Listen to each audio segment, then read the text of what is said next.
வணக்கம். இது உங்கள் ஃப்ளாஷ்பேக் தமிழ். 2020 உலகமே நின்று போன வருடம். லாக்டவுன். சாலைகள் வெறிச்சோடி மக்கள் வீடுகளுக்குள் அடைந்து கிடந்தனர். அமைதி கூட பயமாக இருந்த நாட்கள் அது. அந்த நேரத்தில் ஒரு மனிதன் ஒரு நகரத்தில் இருக்கும் பிஜியில் தனியாக சிக்கிக்கொண்டு இருந்தான். அவன் இருக்கும் வரை 7வது மாடி. கீழே இறங்க முடியாது, வெளியே போக முடியாது. நாட்கள் கடந்து கொண்டே போனது. சரியாக சாப்பாடு கிடையாது. மின்சாரம் கூட சில நேரங்களில் இருக்காது. ஒரு இரவு அவன் திடீரென்று விழித்து கொண்டான். காரணம் தாகம். அவன் பக்கத்தில் இருந்து தண்ணீர் பாட்டிலை எடுத்தான். ஆனால் அதுக்குள் ஒரு தண்ணீர் துளி கூட இல்லை. இது எப்படி முடிஞ்சது என்று அவன் நினைத்தான். அவன் உடனே அறை முழுக்க தேட ஆரம்பித்தான்.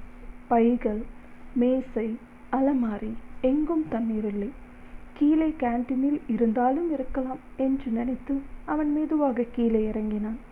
அந்த இரவு பிஜி முழுக்க அமைதி. கேன்டீன் கதவை திறந்தான்.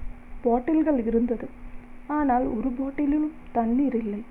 அவன் மனசுக்குள் ஒரே பயம். இப்போ நான் என்ன செய்ய போகிறேன்? தாகம் அதிகரித்து கொண்டே போனது. அந்த இரவு அவன் கண்டுபிடித்த விஷயம் அவனுடைய வாழ்க்கையை காப்பாற்றியது. ஆனால் அவன் எப்படி தண்ணீர் கண்டுபிடித்தான்? அதுதான் இந்த கதையின் அடுத்த பகுதியை பார்க்க சேனலை சப்ஸ்கிரைப் செய்யுங்கள்.